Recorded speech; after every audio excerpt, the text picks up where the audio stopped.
Olá, meus queridos, tudo bem com vocês? Olha aí, o estudo de hoje, especial, hein?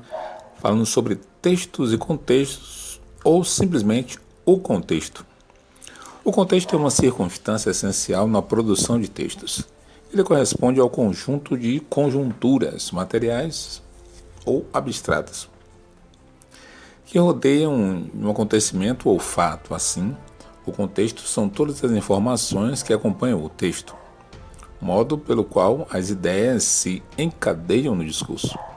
Sendo assim, o contexto corresponde a um ambiente físico ou situacional e pode ser uma referência histórica, social, cultural ou familiar. Para compreendermos a mensagem de um texto, precisamos estar a par do contexto ao qual pertence.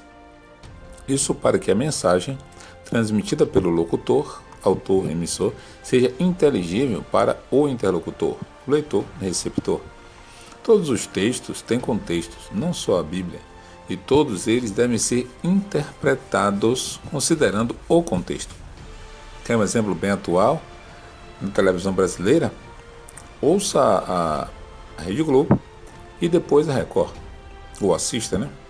A mesma notícia será dada de modo diferente, porque cada uma dessas emissoras tem seus interesses particulares e se valerá dos fatos para defender esses interesses.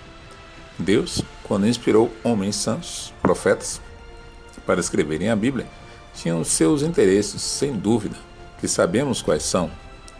Que aqui tenhamos uma vida mais saudável e que sejamos salvos para a vida eterna. Tudo na Bíblia deve ser lido considerando isso. Queria que você lesse comigo Gênesis 5, 2. E diz assim: Homem e mulher os criou, e os abençoou e chamou seu nome Adão no dia em que foram criados. Devemos entender o significado das próprias palavras, mas também seu uso no contexto do livro ou do momento histórico concreto. Um exemplo disso é o uso da palavra hebraica Adão, e pode ser traduzida como nome próprio de Adão, Gênesis 5:3, ou como humanidade, Gênesis 5:2. O contexto nos ajuda a interpretar corretamente a mensagem de cada verso. Segundo o contexto de Romanos 5:14, como devemos interpretar o uso de Paulo da palavra Adão nesse contexto? É bom a gente considerar isso aqui. Eu queria que você visse comigo. Todavia, a morte reinou desde o tempo de Adão até o de Moisés, mesmo sobre aqueles que não cometeram pecado, semelhante à transgressão de Adão, o qual era um tipo daquele que haveria de vir. Nós devemos considerar o texto e o contexto. Logo aqui no enunciado do texto fala: morte em Adão, vida em Cristo. Então, a Bíblia vai dizendo: portanto, da mesma forma como o pecado entrou no mundo por um homem, e pelo pecado a morte, assim também a morte veio a todos os homens, porque todos pecaram.